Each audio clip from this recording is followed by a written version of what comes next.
Hello students, तो मैं शुभानु पुरोहित reliable institute की तरफ से आपके सामने ला रहा हूँ मैथ्स सेकंड शिफ्ट के 24 जून के क्वेश्चन नंबर 13 से 17 के सॉल्यूशंस। Let's get started.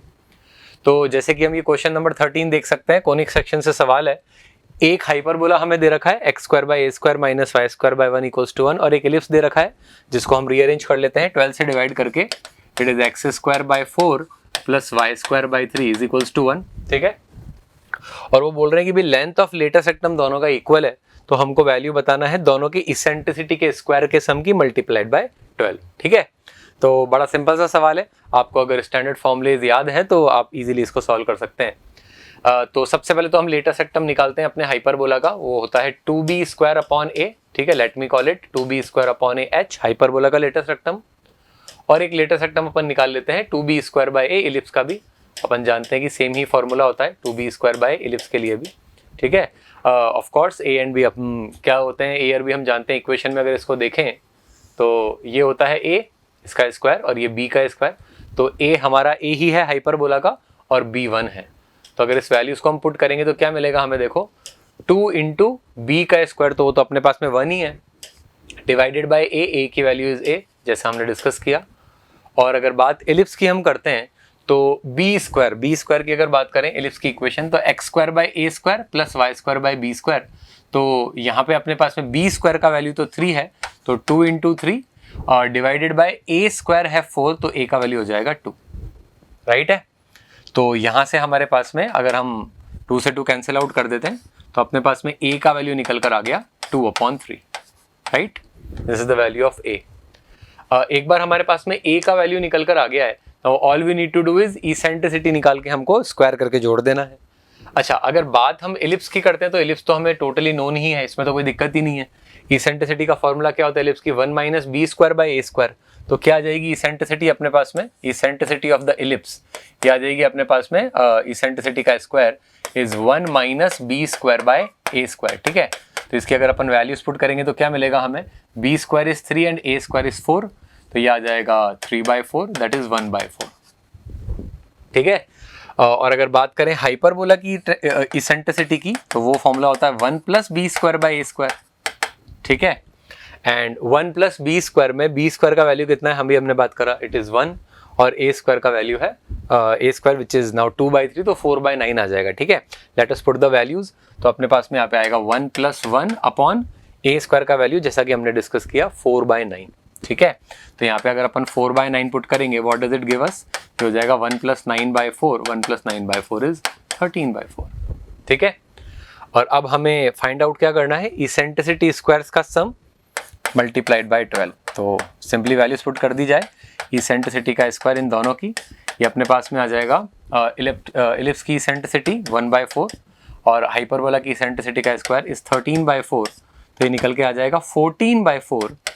तो दिस इज 14/4, ये कैंसिल आउट होगा, so this is going to give us 3 × 14 that is equal to 42। ठीक है, so the correct answer is going to be 42, that is first option choice. ठीक है, so very easy question. अगर आपको letter सेक्टम के फॉर्मूले पता है और इसेंट्रिसिटी के, one can easily solve this question. Okay students, तो नेक्स्ट क्वेश्चन देखते हैं। फंक्शन हमको दे रखा है sin of x - box x upon x - box x is greatest integer function। -2 से -1 में इसका डेफिनेशन है ये। और mod x less than 1 का मतलब क्या होता है, x belonging to -1 से 1।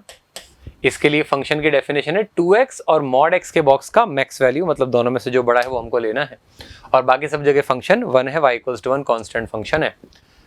हमको बताना है कि -2 के आगे x > -2 के लिए कितने नंबर ऑफ पॉइंट्स हैं डिसकंटिन्यूटी के और कितने पॉइंट्स हैं नॉन डिफरेंशिएबिलिटी के। ठीक है, this is number of points of, है ना, discontinuity and number of points of non differentiability. ठीक है, और उनकी वैल्यू हमको निकालनी है।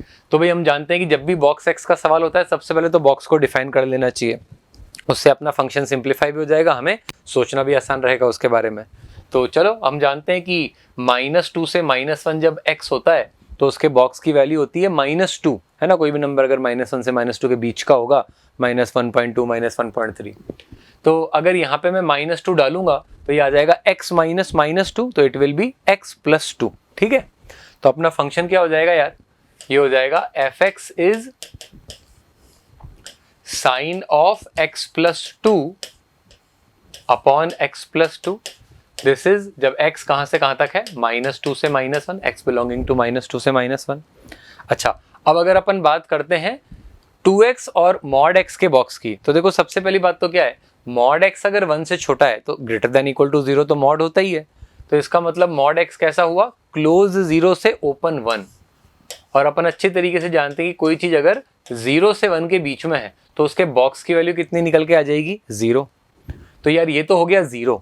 बट अगर अपन बात करें 2x की, y इक्वल टू 2x का ग्राफ अगर अपन बनाते हैं तो स्ट्रेट लाइन है पासिंग थ्रू ओरिजिन। तो आप सोचो ना, -1 से 0 के लिए तो ये नेगेटिव रहेगा, -1 से 0 में तो ये नेगेटिव आ जाएगा। तो इसमें और 0 में मैक्स कौन होगा, 0। तो अपन डेफिनेशन ले लेंगे -1 से 0 तक की तो 0। बट अगर अपन बात करें 0 से 1 में, तो आप देखो ये 0 और 2x में बड़ा कौन रहेगा, मैक्स कौन रहेगा, 2x। ठीक है, तो 2 ब्रांचेस बन गई। क्या क्या ब्रांचेस आ गई अपने पास में, एक तो -1 से 0, अच्छा -1 भी अपने को ओपन ही लेना है, तो -1 से लेके 0 तक। और 0 को अगर हम चाहें तो कहीं पर भी क्लोज कर सकते हैं, इससे कोई फर्क नहीं पड़ेगा, क्योंकि आप देखो 0 को आप इस वाली ब्रांच में लो कि इस वाली ब्रांच में, it is not going to make a difference. तो मैं 0 को यहाँ क्लोज कर देता हूँ और अपने पास में मैक्स वैल्यू क्या निकल के आ रही है, 0। और अगर अपन बात करें 0 से लेकर 1 तक, तो अपने पास में मैक्स फंक्शन निकल के आ रहा है 2x। ठीक है, एंड लास्टली ये तो अपनी डेफिनेशंस हो गई। एंड अगर अपन बात करें 1 या 1 के आगे, तो अपना फंक्शन क्या है, सिंपली y इक्वल्स टू 1। ठीक है, y equals to 1 is the function. Otherwise हम बोल सकते हैं x greater than equal to 1 के लिए। एट द सेम टाइम हम ये भी नोटिस करें कि -1 पर भी फंक्शन की जो वैल्यू है, ठीक है, वो भी यही है। तो -1 पर भी फंक्शन का वैल्यू 1 ही है। ठीक है, ओके। अब इस फंक्शन को चेक करना, I think it's very simple. सबसे पहले हम बात करते हैं -1 पे, कि -1 पे ही फंक्शन जहाँ जहाँ डेफिनेशन चेंज कर रहा है वहाँ पे हम चेक करेंगे, क्योंकि जो फंक्शन है वो हमारे सारे कंटिन्यूस फंक्शन से आप देख सकते हैं। जैसे कि 0 is a constant function, continuous है, y इक्वल टू 2x। तो अपने को बाकी कहीं पे फंक्शन को बीच में चेक करने की जरूरत नहीं है, जहाँ जहाँ डेफिनेशन बदलती है चेक करते हैं। तो -1 पे बात करते हैं, तो यार -1 पे अगर अपन LHL की बात करें तो कितनी निकल के आएगी, let us talk at x equals to -1। तो लेफ्ट हैंड लिमिट आ जाएगी, सिंपल सब्स्टिट्यूशन हम कर देंगे, साइन ऑफ 1 रेडियन अपॉन 1, तो साइन 1 आ गई। और अगर हम बात करेंगे RHL की, है ना, राइट हैंड लिमिट अगर हम निकालते हैं तो क्या निकल के आएगी, x इक्वल्स टू -1 पे राइट हैंड लिमिट निकल के आएगी 0। तो यही बात खत्म हो गई। ठीक है, फंक्शन डेफिनेटली डिसकंटिन्यूअस है, तो मैं इसको DC लिख देता हूँ, it is discontinuous at x equals to -1।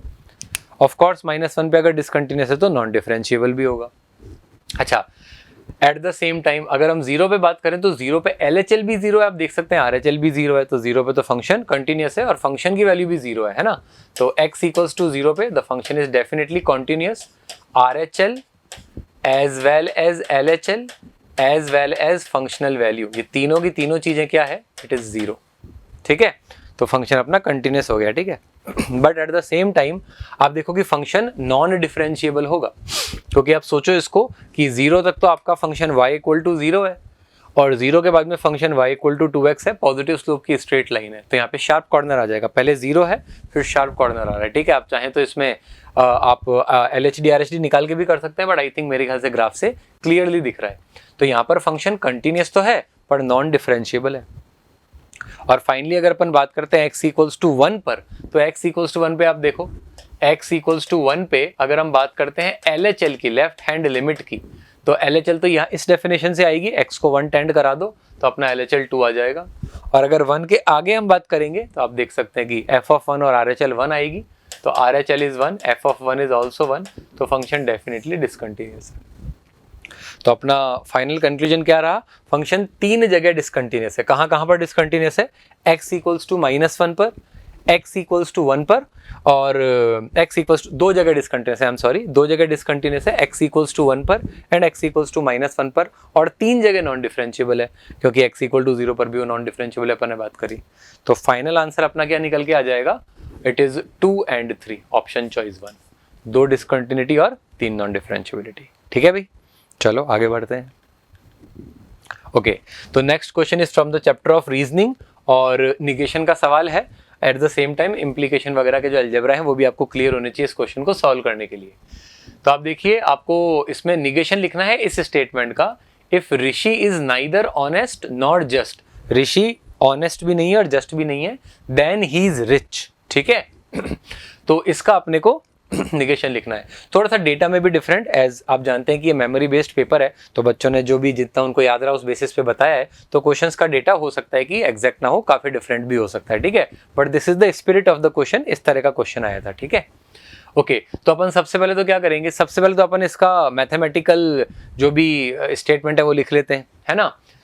Rishi is honest को मैं बोल देता हूं P, ठीक है, जैसे मैं डिफाइन कर देता हूं, ऋषि इज ऑनेस्ट, इस स्टेटमेंट को अपन क्या बोल देते हैं P। उसी तरीके से ऋषि इज जस्ट को मैं बोल देता हूं Q, ठीक है, ऋषि इज जस्ट इसको अपन बोल देते हैं Q। End of course Rishi is rich, Rishi is rich को अपन बोल देते हैं R।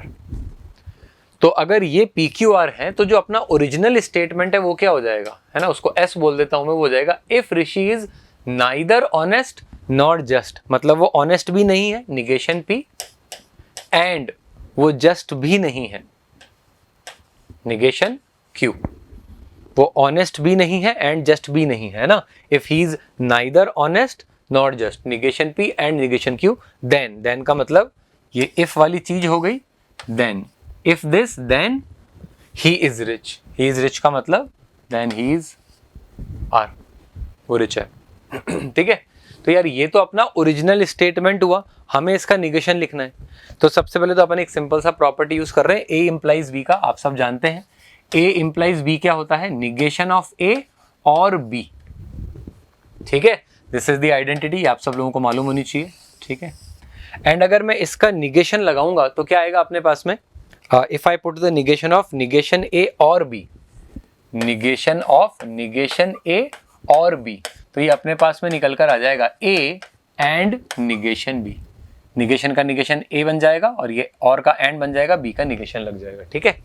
सो ये अपना फाइनल आंसर है, निगेशन का आंसर है A and negation B।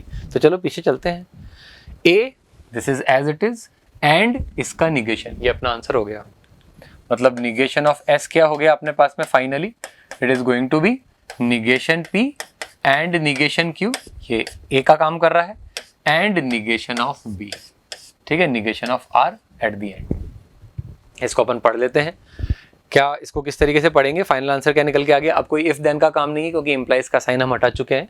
Rishi is neither honest and not just and not rich, मतलब वो ऑनेस्ट भी नहीं है, जस्ट भी नहीं है, रिच भी नहीं है। ऋषि इज डिसऑनेस्ट ऐसा भी लिख सकते हैं, या not honest and not just and not rich, ठीक है। तो देखें अपन ऑप्शन पहला, आइदर ऑनेस्ट और जस्ट, नहीं भाई वो तो है ही नहीं, आइदर ऑनेस्ट और जस्ट नहीं, Rishi is neither honest not just and he is not rich, बिल्कुल सही है, ठीक है। तो ये थर्ड ऑप्शन ही अपना आंसर चॉइस है, सो दिस इज इट। सो काफी अच्छा सवाल है, दो बातें इसमें बच्चे को पता होनी चाहिए, एक तो A इंप्लाइज B का कंसेप्ट कि A इंप्लाइज B को हम निगेशन है और भी लिखते हैं, और फिर निगेशन कैसे लगाते हैं किसी भी स्टेटमेंट पे, तो ये अलजेब्रा आपको क्लियर होना चाहिए, ठीक है। Let us move on to the next question. Okay, so the next question is, आपको दो लाइन्स दे रखी है 3D के अंदर, एक लाइन है x-1/3 is y-2/2 is z-1/λ, एक है x-2/4 is y-λ/1 is z-4/3, और ये दो लाइन्स स्क्यू लाइन्स है उन्होंने बोला है, और वो कह रहे हैं कि इनके बीच का शॉर्टेस्ट डिस्टेंस 2√3 है। तो बताइए sum of all the possible values of lambda क्या होगा, है ना बच्चों, ये लैम्डा है, this is sum of all the values of lambda will be as again मैंने आपको बोला पिछले क्वेश्चन में भी, data can be different.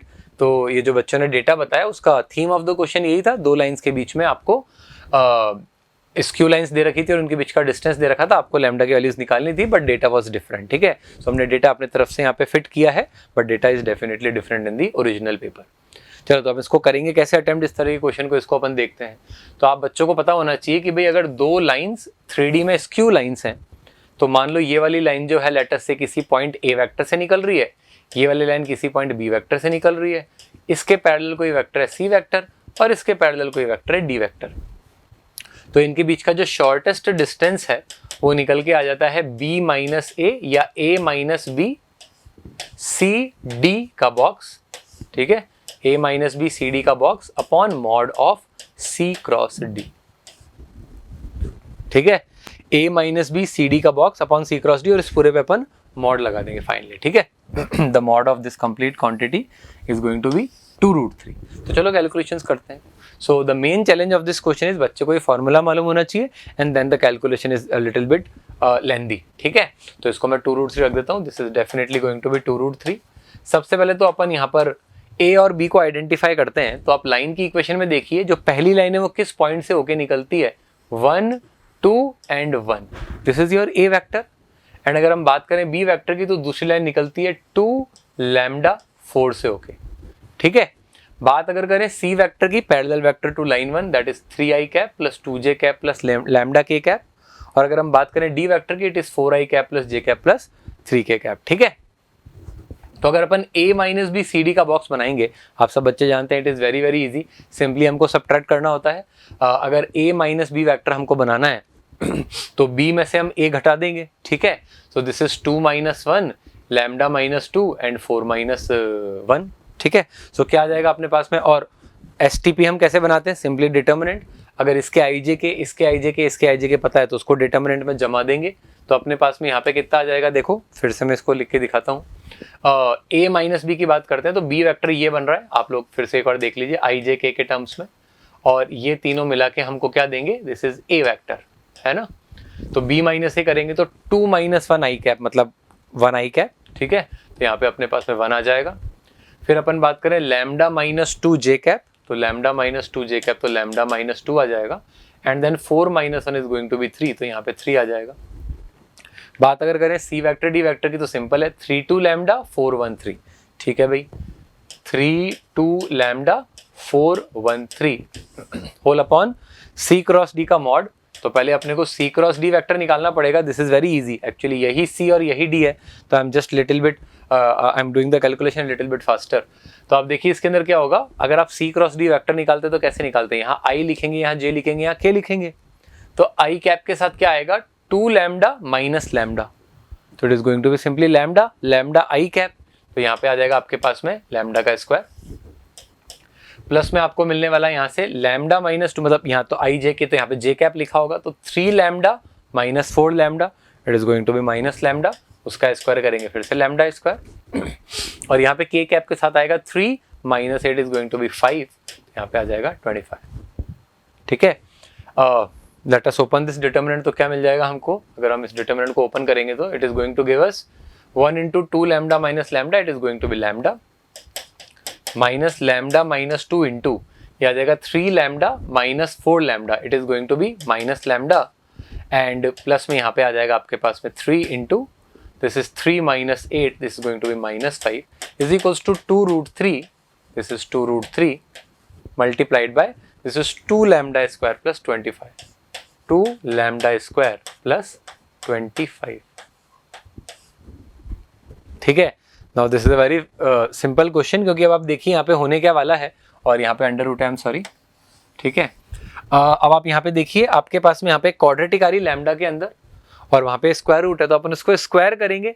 So all you need to do is you just need to square this equation. तो आपको lambda की power 4 एक 4 डिग्री इक्वेशन मिलेगी, something like this. Then it is a lambda square let us say plus b lambda plus c equals to 0। और आपके पास में इसका मतलब 4 वैल्यूज आ रही हैं लैम्डा की।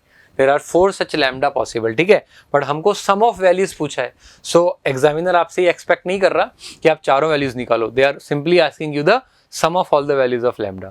सो what is the sum of all the values of lambda, theory of equation से हम जानते हैं S1 some of the roots अगर हम निकालेंगे तो let me call this as P, इसका कोफिशिएंट P आएगा, इसका कोफिशिएंट Q आएगा। तो आपके पास में जो सम ऑफ द रूट्स निकल के आ जाएगा वो निकल के आ जाएगा सम ऑफ द रूट्स मतलब sum of the possible values of lambda minus of Q by P, ठीक है।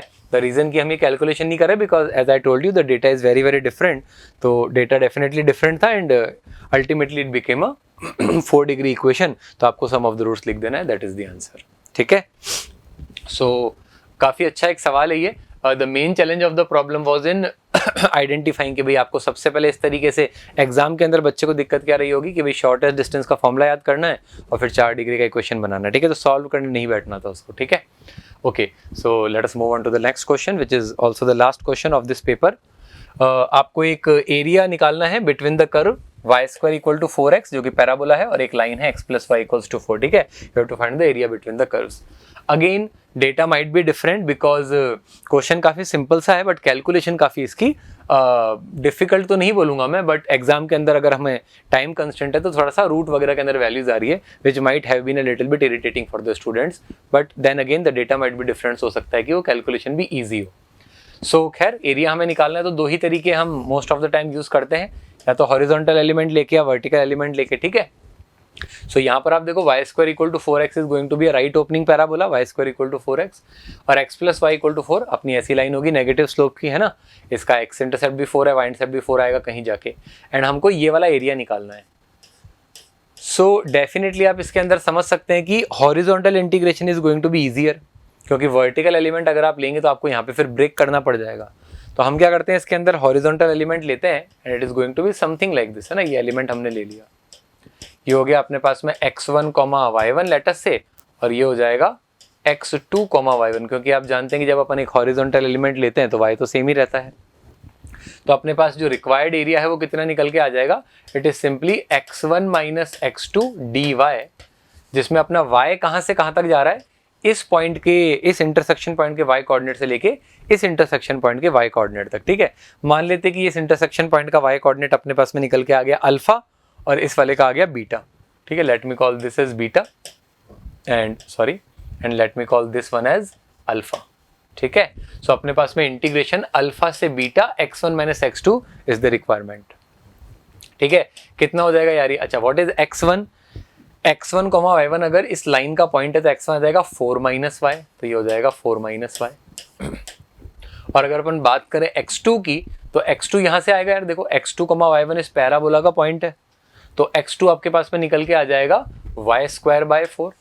तो ये फाइनली आपको इंटीग्रेशन निकालना है, ठीक है। You can also right y1 square but it doesn't make a difference, ठीक है। और अल्फा से बीटा में इंटीग्रेट करना है। So I think everybody can see कि इंटीग्रेशन बहुत ही ऑर्डिनरी है, बस लिमिट्स कैसे रखनी है थोड़ा सा अपने को स्मार्ट तरीके से करना है। इंटीग्रेशन तो बहुत आसान से आ जाएंगे, देखिए आप, आपके पास में आएगा 4y, यहाँ पे आएगा y स्क्वायर बाय 4 और यहाँ पे आ जाएगा y cube by 12, y square का integration y cube by 3 alpha से बीटा।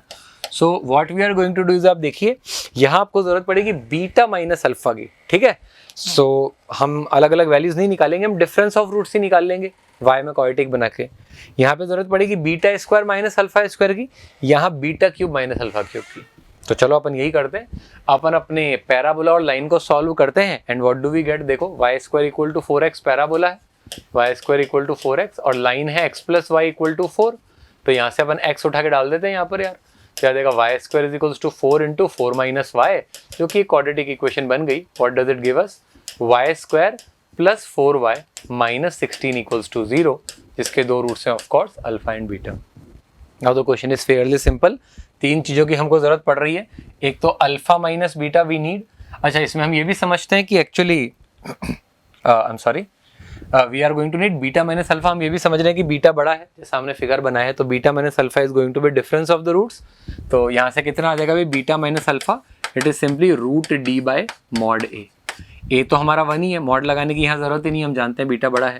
तो root of D is going to be what, it is going to be b square minus 4ac whole upon 4a is going to be 4 into 1। ये तो अपने पास में beta minus alpha आ गया। बात करें beta square minus alpha square की, वो भी बड़ा सिंपल है, beta square minus alpha square आ जाएगा beta minus alpha into beta plus alpha. तो बीटा प्लस अल्फा तो यार सम ऑफ द रूट्स है, वो तो फटाक से हमको मिल जाएगा, माइनस ऑफ बी बाई ए, तो बीटा प्लस अल्फा की वैल्यू आ जाएगी minus b by is going to be minus 4/1। और लास्टली अगर हम बात करें beta cube minus alpha cube की, वो भी सिंपल है, क्योंकि what is going to be beta cube minus alpha cube, वो होता है beta minus alpha into beta square plus alpha square plus beta alpha, जिसमें से ये तो ऑलरेडी हमको मालूम है, सबसे पहले हमने वही निकाला। ये भी हमको पता है product of the roots, what is product of the roots, simply c by ए, तो माइनस 16 आ जाएगा, आप देख सकते हैं c बाई। और अगर बात करें beta square plus alpha square की, एज यू नो ये बन जाएगा beta plus alpha whole square minus 2 alpha beta. Again everything we have. So काफ़ी कैलकुलेशन वाइज डिफिकल्ट क्वेश्चन है, बाकी conceptually it's very easy. So when you put all the values तो आपके पास में फाइनल आंसर निकल के आ जाता है 40√5/3, ठीक है। So these were the last questions of the memory based paper. I hope आप सब लोगों को सॉल्यूशन से हेल्प मिली होगी। Thank you.